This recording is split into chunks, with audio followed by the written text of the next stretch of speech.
All right. Welcome, everyone, to the Hospitality Edge podcast. Today, we are super excited to have Matthew Lowe with us from the UK. Where in the UK are you today, Matthew? Bristol based, so southwest England. Southwest England. Amazing, amazing. So I'm in Montreal. You're in the UK. So it's great that we're still able to have this conversation. It's the And you know, middle of summer, and it's I've got a hoodie on, and it's grey and raining. So welcome to England. Sounds exciting. Sounds exciting. Well, for everyone that's new to the Hospitality Edge podcast, all we're about here is combining what we think are two sides of the same coin: hospitality and real estate. So we bring operators, we bring investors, and we have nice conversations with them about their story. And so today, I'm excited to have Matthew because he comes from the hotel world, and not only does he have a lot of experience in hospitality on that side of things, real estate and hotel management. But also, he is the founder of Cohost Partners, a very rapidly growing property management company. So actually, I'm very excited to dive into how you got started, your background, and the plans you have ahead of yourself. So Matthew, could you tell us a little bit about yourself and a little bit about what you're up to these days? Yeah, cool, man. So yeah, firstly, thanks for having me on. It's always good to chat to like-minded people and be part of a community. So a little bit about me. I've been in business for 10 years. I started out very early in sort of retail. Um, Very quickly after retail, I got into hospitality. So working in bars and restaurants and things like that in South Africa. Mm-hmm. Left South Africa, and that's when my first sort of hotel experience came in. So probably about 7 years ago, started working in a pub which had rooms. They had 10 rooms, so it was a nice mix of eating, normal restaurant, but also that guest experience of the rooms and just how it all ties together. You know, housekeepers, chefs, Mm-hmm. kind of everything that you need. Left that job and bought my own pub. It had space for rooms, and I love rooms at that point, so we built out rooms. I then went on a journey and bought 4 pubs, similar type of thing. So we had 40 rooms across the portfolio.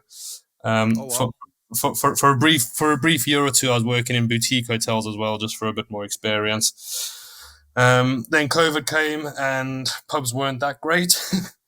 So I went back down to one pub, and then around summer of last year, I had a decision of either I need to rebuild a pub company, Mm-hmm. pub with rooms company, which is great, or I need to look into a different industry and move on. Started researching a little bit about serviced accommodation, which is really interesting to me because of my rooms background.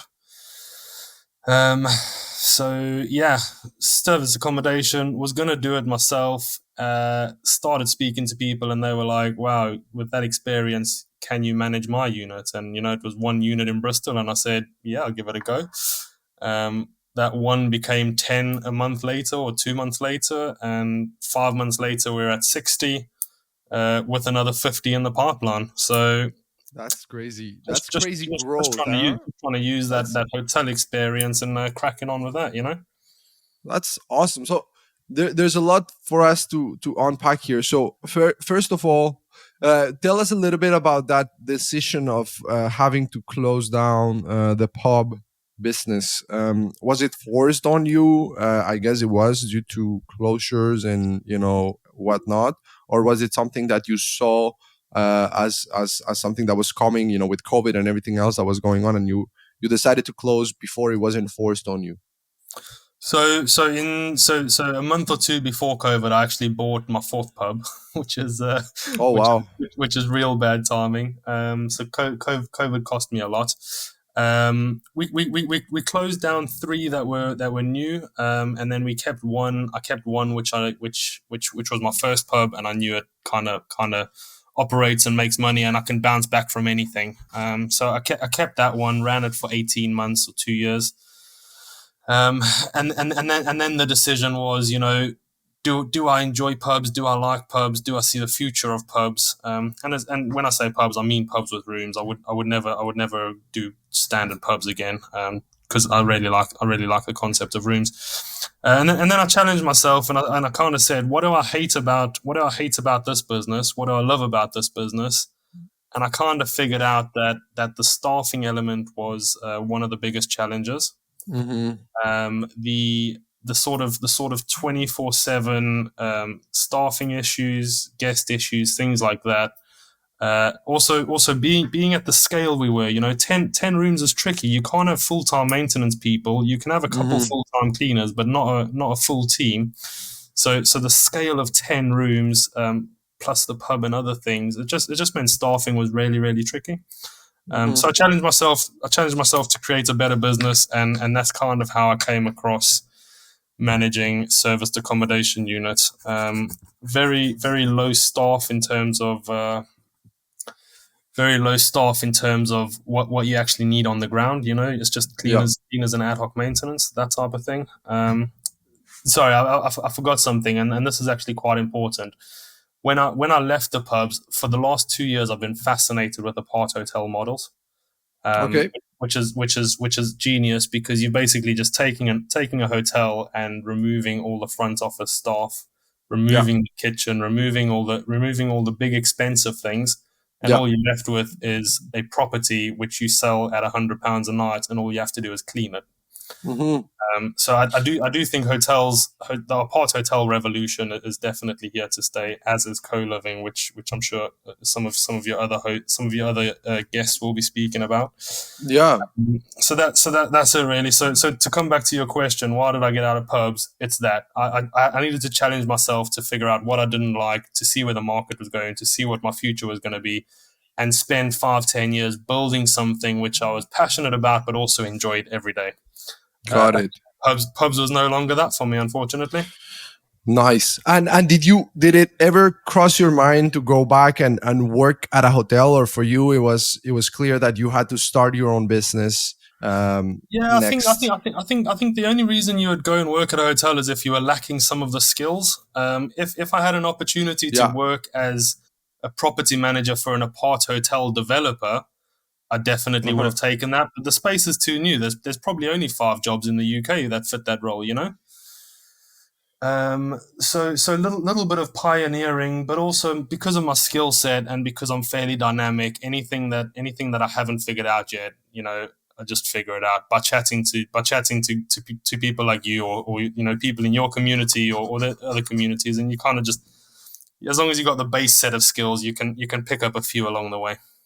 Skill stacking. I love that Skill concept. stacking. And the more you add up skills, the more the larger opportunities you can pursue. So how did you get started? Was it a property of yours that you bought, as far as the short-term rentals? Was it a property of yours, or from the get-go it was management on behalf of other owners? But the first unit Management straight away. I was I straight was I away. was I was I was looking to get my own, and I was probably trying to. You kind of whenever you're starting a business, you open yourself up to every opportunity possible and see what sticks. Yeah.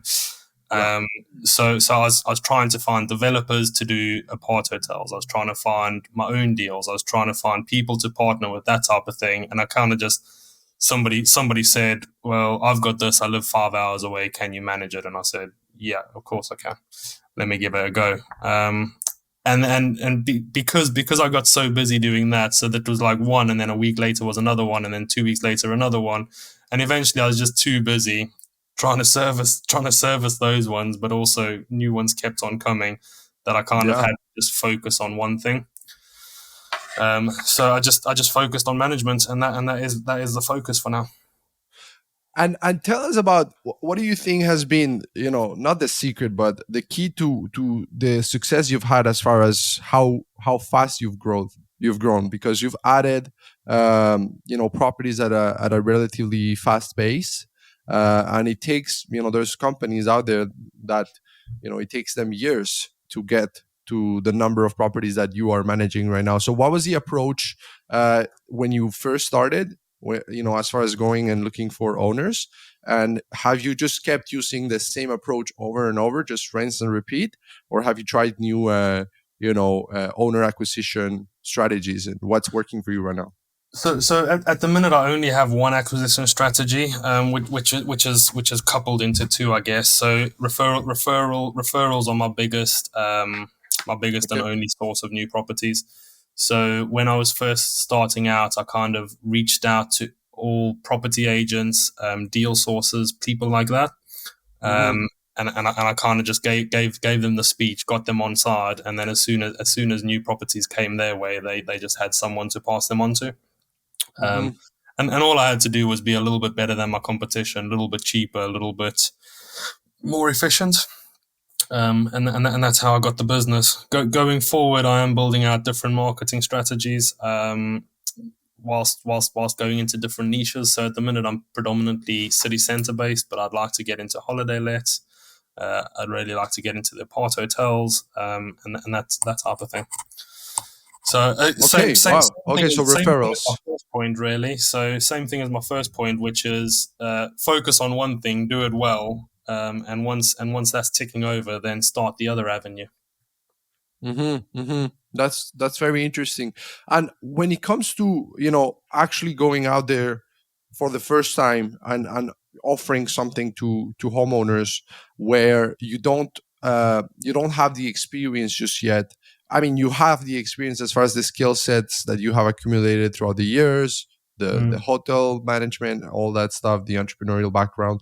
But as far as differentiating yourself from other existing property management companies out there, what do you think was the skill that you had that gave you that confidence that, what, even though I'm starting out here, I'm confident that I can deliver, and I'm confident that I can scale this, which has led you to have the great success you've had.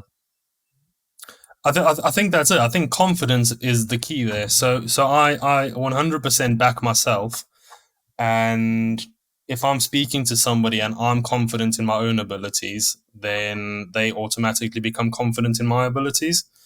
I Mm-hmm, think I think that's one side of the coin. The other side is how easy is it for these guys to get onboarded and to get out of the deal. So if I'm a classic salesman and I give my pitch and they love the pitch, but I'm speaking complete nonsense, how quick is it for them to get out? So very simply, I said to the guys, this is my second property. I'm still growing. If it doesn't work out, give me 30 days notice. Give me 7 days notice. I don't care. If mm-hmm, if if if you smell that I'm underperforming in any aspect, and you think I'm the wrong man for the job, sack me. Um, mm-hmm. and that's it. All people really want to know is A, can you do it? Can you do what you're going to say? And B, what happens if you can't? Mm-hmm, mm-hmm. That's awesome. So, they talk a lot about the ideal partnership structure when you're trying to scale a company fast. And, sometimes they say that it takes three people, and, you should have the growth minded person, which they call the hustler. You should have the product minded person. And then you should have, which is, I think they call the hipster. And then you should have the technology oriented, person, the hacker. And then, if it's not a technology company, you can be fine with two co-founders, the growth minded person, finance, raising cash, Yeah. selling, whatnot, marketing. And then you can have the operations person. um, so in your case, you went into this by yourself, is that correct, or did you have any Yeah, partners?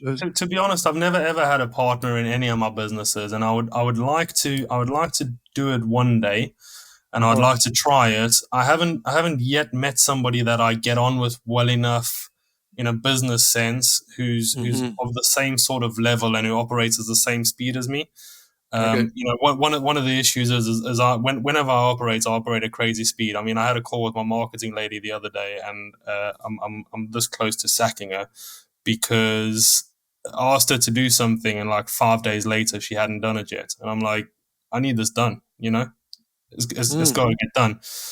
So partners, I think, are important. The way I prefer doing it is still having partners, but they don't necessarily own my business. They're external third party Hmm. companies who are incentivized to perform well, because the faster I grow, the bigger I grow, the more money they get. But equally, it's back to that thing where if they don't perform, they can be out and I don't lose anything. So cleaning is one thing where I've partnered with a few different people. Operations is something which I'm looking to partner with in the next couple of weeks. Marketing, same sort of thing. I don't know if in this day and age, if you need a dedicated marketing founder when you've got great agencies out there who you can put up against each other. So I think that answers your question. I think having partners Yeah, is no, it's important. interesting. Do they have to be actual shareholders in your business, or do they have to or can they just be external partners who still have KPIs to hit, who still focus on everything? But the difference is you get to select them based on their track record, based on their history, and you don't have to share. You share your profits. You share your profits with them, definitely. But when you sell your Yeah. business, you don't share anything with them. Right. No, that's a very good point, and it's very interesting that you had both the skill set and the confidence to know that you could get there yourself without partners. I think where a lot of people think to themselves, "Hey, I'm going to start this venture with a partner that complements me," is because they tell themselves, sometimes it takes months, if not years, for the company to become profitable and be able to afford the kind of talent that you need in order to scale fast. So that's where when they have equity, both have skin in the game. They're both hustling to get there without necessarily being paid market value just yet. Whereas if you go the other route, like what you're saying, the challenge becomes finding people that can be affordable for the stage of growth you're in, and as you said earlier, incentivizing them in a way where they want to grow. I was talking with Julie George yesterday. I had her on the show. She grew her operation from 0 to 130 properties in 2.5 years, and then sold. And she said, the key to her fast growth, it was an interesting model approach she took, was she was taking people, and instead of hiring them, she was converting them into mini entrepreneurs. So she was telling them, "Hey, you're going to be my co-host. I'm going to give you this 5-10 properties, whatever the case may be. I'm charging 25% to the owner. I'm going to give you 6%, but you run the show. Like, you do the maintenance, you do you make sure the cleaning is well taken care of." Yeah, that's So interesting. it is an interesting concept, and it goes back to incentivizing your team so they're aligned, because otherwise, if they're paid the same regardless of the quality of their job. Another thing she was doing is she was giving them the way she measured success for them was the quality of the reviews. So as long as you had good reviews, you as a co-host were doing a good job. So what's worked well for you as far as, let's say, bootstrapping this and finding people? Other than that, is it just yourself? I think this business model, and again, when I sat down last year and evaluated what I want from life, one of the things was to have a lot of variable costs versus a lot of fixed costs. I'll give you an example. In the pub game, in December we'll make a lot of money for one pub. We'll make 20 grand net profit. Yeah. And then January comes around and our fixed costs haven't changed. We've still got the same amount of staff. We've still got the same rent. We've still got the same everything. And we will lose 10 grand. And then February we'll lose 5 grand. So over the quarter, over a 3-month period, we've only made 5 grand. The beauty with this business, especially on the property management side, is pretty much all our costs are fixed. So we can hire amazing cleaning teams who only get paid after we get paid. Same thing with marketing. Same thing with pretty much everything. I mean, even ops to a certain extent, guest comms to a certain extent. You can outsource it to third parties where you only pay on a percentage. So I think that is super key, and unlike many other businesses, it's a service based business where we only have to pay out once we get paid. Okay. So back to having a founder, back to having partners, that type of thing. I think the risk isn't there because we don't need money to start. We don't need expertise because there's enough third parties out there. And that's it. So back to who's in my team. So I use a third party marketing agency. She's helping me with the website and also helping me with some marketing plans for growth. I haven't spent any money on advertising yet, and I'd like to not spend any money on advertising. I think referral marketing is amazing because the people who are singing your praise get paid instead of Google ads and Facebook ads. And the people who are getting referred, it's a very easy sell because they've already sold them. For sure. Referral marketing is the way forward. So marketing lady, operations, I am trying to figure out how to outsource on the ground operations. I haven't done it yet. If you have a guest on that's figured it out, please send me an email so I can copy them. Yeah, that's always a challenge. Cleaning's outsourced, maintenance is outsourced, guest com and online support optimization. I'm in the process of outsourcing it. I haven't decided to who yet. Yeah, absolutely. Interesting. Now let's talk about what's ahead, because I know you are also in the mergers and acquisitions game, or at least you're considering that as part of your growth strategies. How did that come into the equation for you as another growth strategy as far as acquiring potential portfolios down the line? Is it something you learned from one of your previous experiences, and did you know it was a thing in this space? Because it is very common too that you acquire the portfolio of a company, and you consolidate many of them together, and all of a sudden you have a huge operation. So how did that come about, and how are you looking at mergers and acquisitions as part of your growth plans? Yeah, so I've got a cost of acquisition for every property that I on board, whether I'm paying a referral fee, whether I'm sending somebody to the property to take pictures, everything like that. I've worked it out that it cost me around about £1,000 to onboard a property. And the biggest challenge with property management, and you will have seen it yourself, if you have 10 properties, you can do it all yourself. If you have 25, you probably need to hire somebody, but you can't afford to hire somebody. If you have 45, you probably have to hire 2 people, and you might be able to afford both of them, but then you have to manage them, and it becomes its own different thing. I think 50 to 100 is probably the sweet spot in my opinion. 300 over, and then it's great. You can hire the best out there, and everybody wins and everybody makes money. So I think people operating between 10 and 25, if they're accidental property managers, whereby they had 3 themselves and now all of a sudden they have 20, they maybe consciously didn't want to get into property management and they're not actually that interested in it. And if somebody came along and said, hey, I'll give you 30 grand for your properties, because the cost of acquisition for me, whether I buy it from a property manager or I go out and market it, onboard it, take the photos, go to the property, it's basically the same cost. So it's just another method of acquiring new properties, which has a similar cost. And I'm trying to network and connect with as many property managers as possible, because although they might not be willing to sell or wanting to sell now, everybody wants an exit. No, you can't. You're never going to be in the game for forever.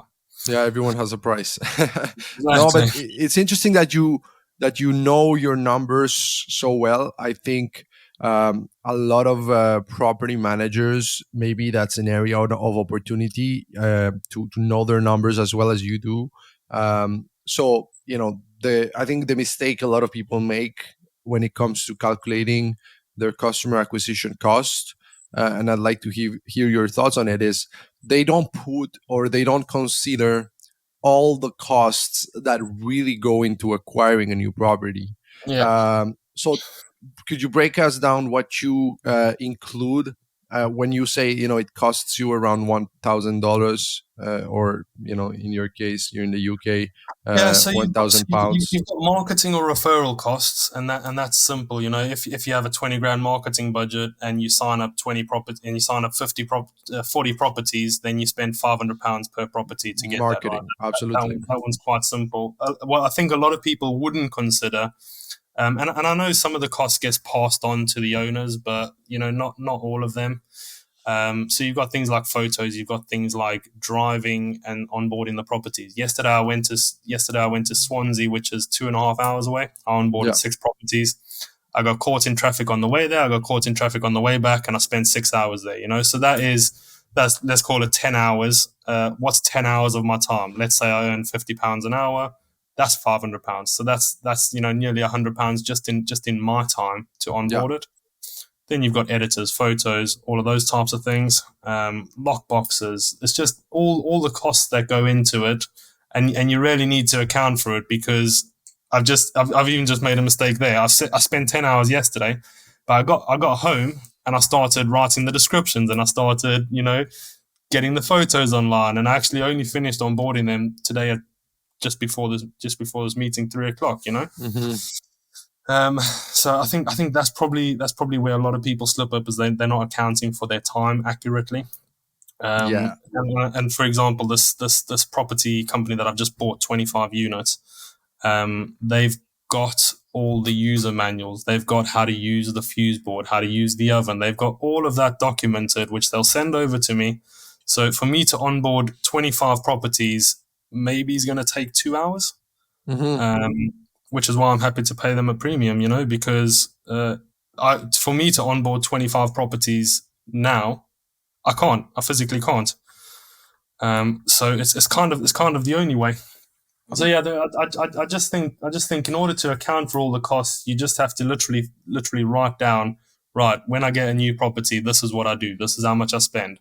The fuel costs this much, the maintenance on the car costs this much.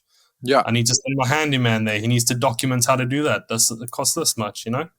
So important, so important to factor in all those costs that go into your acquisition. And after you've had enough time in the game, you can also calculate what is the time lifetime value of your clients, right? So if you Yeah, know that exactly.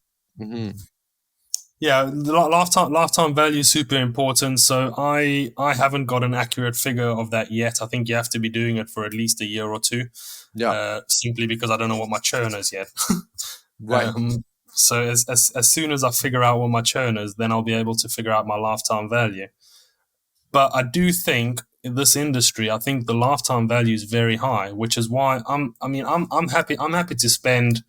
And I'm not a marketing person, so I stand to be corrected here. But I would say spending 30 to 50% of your lifetime value on acquisition Yes. is a winner. If you get people in for 30% of what they're going to give you over their lifetime, that's how you grow. That's an unlimited business. Mm-hmm, mm-hmm. That's actually, it's interesting you say that. It is the rule of thumb we use, 40% of lifetime value. I genuinely have never researched that, so I'm impressed that I got it. What did I So say? where does this all come from, Matthew? As far as your good understanding of numbers and your good understanding of the unit economics, a lot of, I think, accidental property managers don't have that as a skill set necessarily. Maybe they're great at hospitality, at being friendly with guests, or at running the operation, but where was it through owning your own businesses that you had to teach yourself this, or was it more like traditional education that No, gave you these basics? definitely through owning my own businesses. Where I've always enjoyed the part of business ownership is tweaking and playing with the numbers. So when I had my pub companies and we were doing 4 million in turnover, I understood very quickly that if I was to jiggle my fixed costs by 5%, I'm going to make an extra 200 grand or whatever that number is. That's it. And I think understanding that is very important. If you see a shiny new piece of software that costs $10 a month, understanding that over the next 3 years and 100 properties, that's going to cost you X amount of money. Mm. Is it worth it? Is it not?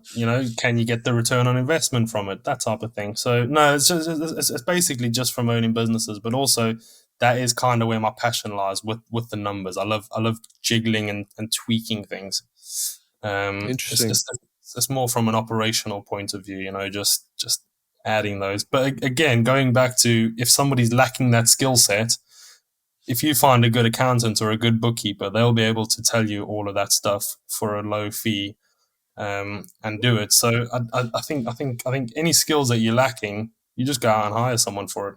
And I don't mean Yeah. hire, physically hire. I mean consult with a third party. Right, right. No, that's very interesting.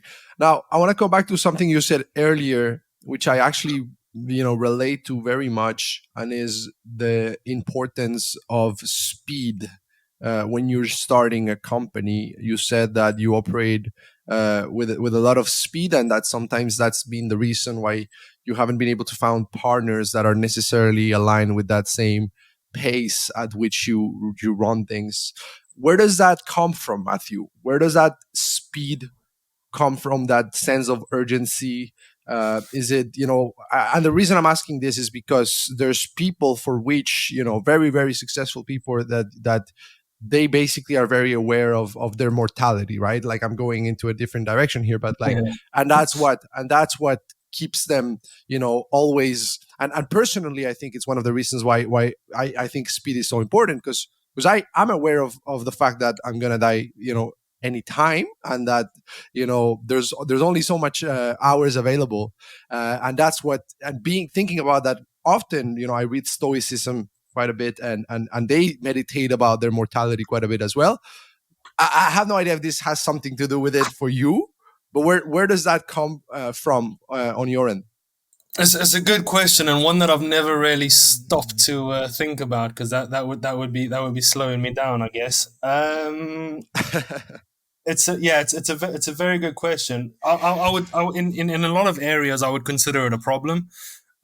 So I eat very quickly. I do everything. I do everything really quickly. My girlfriend hates it. We'll go out for dinner, nice steak dinner somewhere.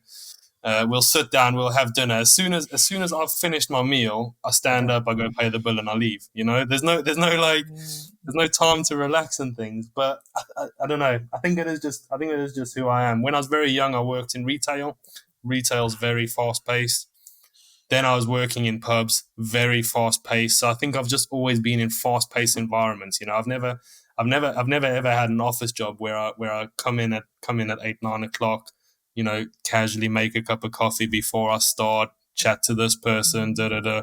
I wake up in the morning. My laptop's across from my bed. I wake up. I turn my laptop on and start working. Right. Um, drink coffee tables, coffee machines next to my laptop on the desk, type of thing, ready to go. Is it okay? That's convenient. Um, so I think yeah, the speed is just coming from that, and where a lot of people lack with it is where they were either brought up differently or worked in different environments, and they just don't understand the speed.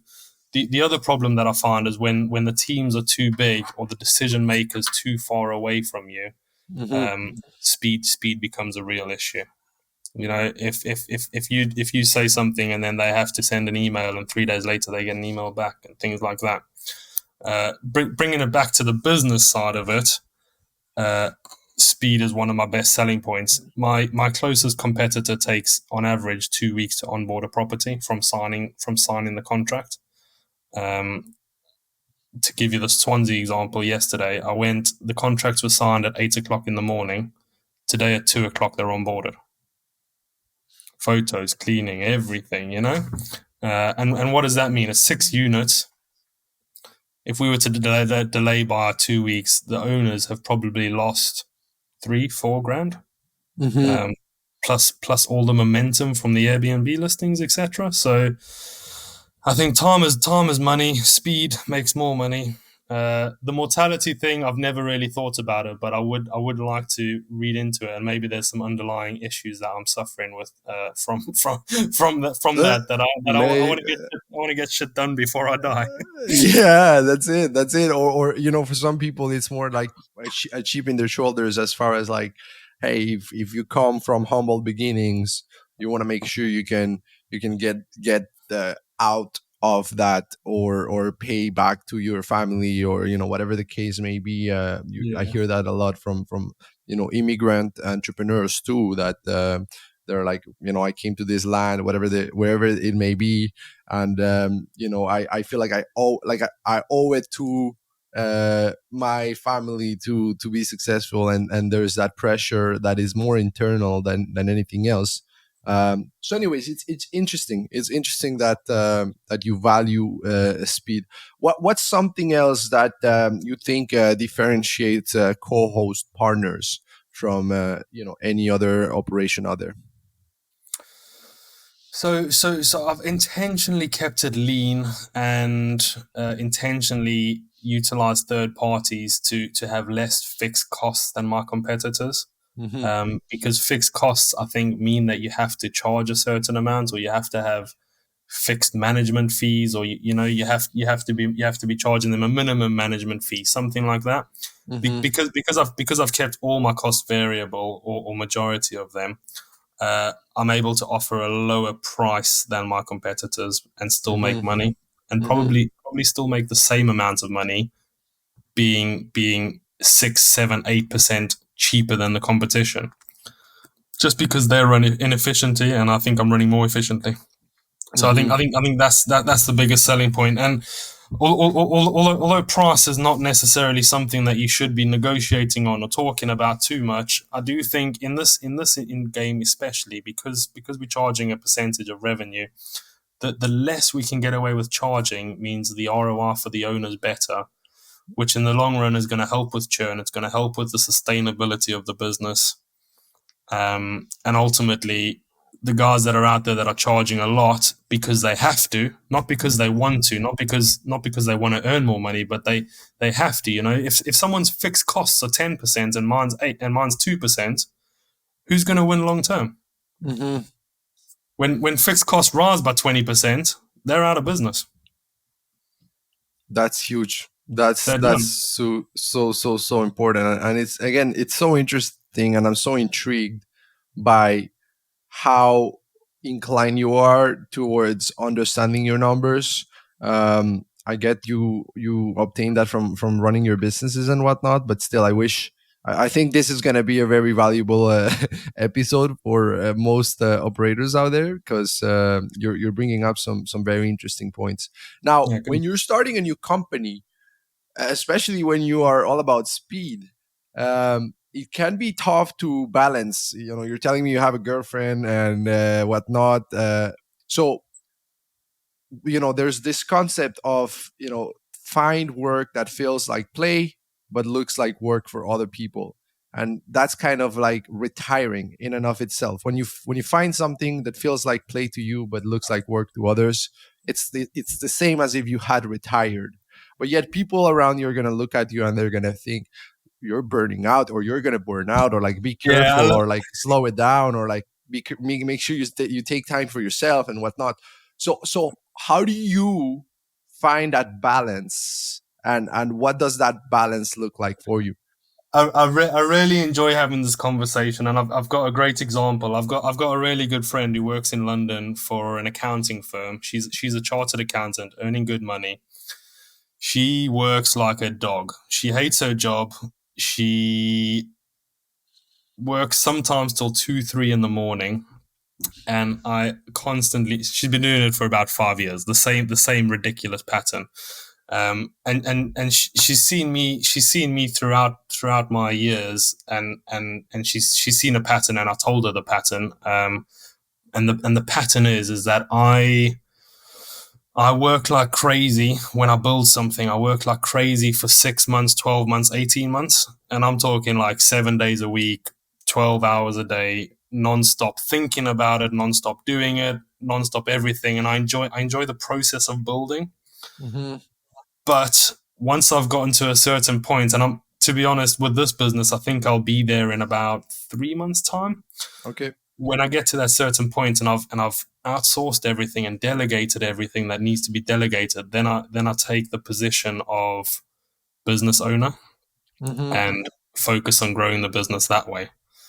Um, so is there balance? I don't know if there is. Typically, what I do is I work hard for 6 months and then work not that hard for 18 months. Okay. So there's So stages, there's so cycles. stages. So I probably work on average 30 hours a week. It's just for the first 6 months I'm working 90 hours a week, and Uh-huh. the next I'm working 10 hours a week.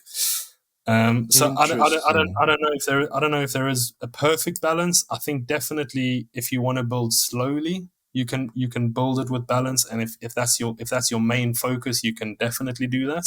Um, Mm-hmm. I prefer scale, and there's so many good things that come with scale that I would rather race to a point and then ease off a little bit. I love that. I love that because it's true that when you take the approach of looking at life as, not a constant but more so, there's stages, there's seasons, right? Then it makes it more sustainable in the long run, because you know that, even though you might be working, 80, 90 hours a week, whatever the case may be, you know that this is not going to be the case forever. You know that, and you don't know how long it's going to last, but you Yeah, know that you're in it because you're in this season, you're in this stage where you need to put in the work. And I think also it's important to surround yourself with people that are going to encourage you, or at least understand you. And it can be challenging. So talk to us about, as a serial entrepreneur, how do you block the noise of those surrounding you, when it comes to everything that we were saying? Hey, slow it down, take time for yeah. I think I think yourself. I think I think having friends who understand you is a really really good idea. Having a girlfriend who supports you is an even better idea. And to be honest, I've only got a few close friends, but they do understand me. I'll give you an example. Last month, one of them was going away to Europe for the weekend. Said, "Hey, do you want to come with?" I said, "Absolutely. There's no chance in hell. Like, I've got like 5 properties that I need to onboard, and I'm falling behind on like a million other things. So there's absolutely no ways." But then he knows that next summer or last summer, for example, when I just had one pub, I was doing very, very little. And every weekend I was messaging him saying, "Let's go here, let's do this, where are we going?" And he had a job. So I was like, let's go to Greece for 2 weeks. And he's like, "I can't go to Greece for 2 weeks." Okay. So we kind of understand each other. And if he messages me and I am genuinely available, fine. If I message him, I know he's got a full-time job. So he's got his own limits and downsides, and he understands mine. Same thing with my girlfriend. She'll know that for 6 months, for 9 months, we won't go on holiday, and then we'll go on 5 holidays in 3 months. That's Um, awesome. No, that's great. No, that's a I very think, good I point. think just having people who understand you, and maybe not necessarily entrepreneur friends, because um, chances are your seasons are going to clash all the time, so you're actually never going to see each other. Right, right, right, right. No, that's awesome. That's awesome. So for anyone out there that's looking to grow and scale fast, a property management company, I think you've given some great nuggets. You talked about the referrals. You talked about trying to minimize your fixed costs as much as possible. What is something that you would do differently, if anything, if you were starting this operation, again from scratch tomorrow? Yeah, I don't really have to think about it. It's clear as day. So when I started, I was growing so fast that I didn't sort out my back office. I wish I'd done that at 10 properties, 5 properties. I wish I'd done that a lot sooner. Um, when you grow in at that speed, you need to also make sure that the properties that you do have are performing well, the guests are getting looked after, the owners are happy, everything like that. And when you're growing too fast, stuff breaks along the way. Mm-hmm. And that is not ideal. So if I was to do it again, knowing what I know now, I would have my team of contractors, third parties, set up at 5 units, Mm. if possible. If possible, all on variable costs, and that would it probably would have meant that I wouldn't have had sleepless nights and I wouldn't have been working 90 hours a week because I would have just been focused on onboarding and growing. Mm-hmm. Um, but I'm at the minute I'm focused on all of that. But for 8 hours a day, I'm also focused on running the business, doing Mm-hmm. guest com, maintaining the cleaners. So definitely building up that team before you scale is probably a good idea. Mm-hmm. Sometimes it's not realistic because a lot of these third parties don't want to talk to you when you've got 5 properties. They don't care. Mm-hmm. And it's all good and well saying I've got 5, but I'm going to get to 50. Yeah, yeah. Everybody, They all say everybody that. says Yeah, everybody says that. Not everybody does that. yeah. So That's a that very that good that would point. that would be my biggest piece of advice: is figure out the back office before you need to. Before They, you they, need they to. always say it, don't they? You need to hire once you've decided you need to hire somebody. You're already 6 months too late. Yeah, that's the big challenge. Is how do you balance growth with staffing, and you want to be a little bit ahead of it. At the same time, you don't want to be too ahead of it, where Yeah, and especially, I mean, if it's variable cost, I think if it's it's not all variable, it's irrelevant. If it right. if it's variable costs, hire everybody as quick as you can. Right. You know, Right. get somebody to do the revenue management when you have 2 properties, because they're going to charge you a variable cost. Mm-hmm, mm-hmm. Yeah, no, that's a good point. Um, which is Imagine not being the able to case. hire a full-time revenue manager when you've got 3 properties. That would Mm-hmm, be amazing. So do mm-hmm. that. Yeah, yeah, yeah. No, that's a very good point. If you are going variable, you don't need to worry about whether it's too early or not too early.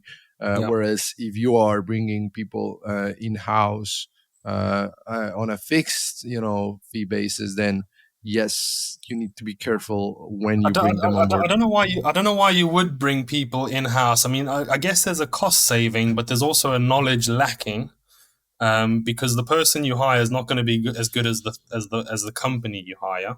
Mm-hmm. Impossible. But also you'll need to have been in business for a couple of years to know that everything's secure and you can actually afford that salary. Yeah, yeah, that's true. And there's Real turnover, tricky one. there's training, there's the actual cost of sending these people to events so that they can learn. And then people leave, people change roles, people don't stick around all the time. So that is true. That is a very, very good point. So Matthew, this has been amazing. I've loved having you on the show. Where can people connect with you, man? Yeah, so my website's probably best. It's got my details on there, cohostpartners.co.uk. Awesome. I can drop a link in there for that. Yeah, I mean, I'm always keen to connect and network with other property managers. Um, because I think everybody needs a friend, and everybody needs someone to moan at about when Booking.com suspends your account uh, for not having an exterior picture, and they delete all 30 properties, which happened to me a few months ago. Oh no. And luckily I am friends with a few of my local property managers, and one of them said, yeah, that happens. It's happened to us 5 times. Oh So my then, god. then you kind of feel okay about it. But yeah, reach out. The more property managers who are friends is the better. The market's certainly big enough, and hopefully we can all learn something from each other. That's the good thing about this industry. It's the market is so large that we can all talk and all be friends, and competition is not really competition because the pie is big enough for everyone to Yeah, I to mean, serve there's themselves. sharing bookings as well, which is really handy. I mean, all the property managers in my area I'm friends with, because when I can't accommodate a guest, maybe they can, and vice versa. So you share business, you share ideas, you share thoughts. Don't share too much though. Don't share your secret sauce. But overall, there's nothing wrong with having friends in the industry, is there? Matthew, what can we expect from you just to wrap this up? Within the next 12 to 18 months, what's your vision for your business, and where do you see yourself by then? Yeah, so I've got two goals in the next 12 months. The first goal is obviously more properties. My initial target was to be at 100 by the end of the year, and the pipeline I have now will be at 100 by the end of September, Oh wow. which is pretty mental. So maybe I got to go for like 150 now by the end of the year. I don't know. I'm kind of just like thumb sucking a number to sort of motivate myself a bit. Mm-hmm. The one side is growth. The second side, which is I'm really passionate about, and that is providing providing the best and being the best in the market. So I want to be the best at revenue management. I want to be the best at guest communication. I want to provide the best ROI for my owners. And I really want to build an amazing company, which I can genuinely say I'm better than everyone else in my local market, you know? Because that's what the salesperson inside me says anyways, but sometimes it's not true. So I really want to build the sustainability of it. That's awesome. That's awesome, Matthew. Well, listen, thank you so much for your time. Thank you so much for your generosity. It's been amazing to have you on. A lot of wisdom, a lot of nuggets, and hopefully we're gonna have you back in the show 18 months from now or 12 months from now, and everything you've outlined here will be the case at that point. So thank you so much for your time, Matthew. It was great to have you on. That'll be good. Thanks, Seb.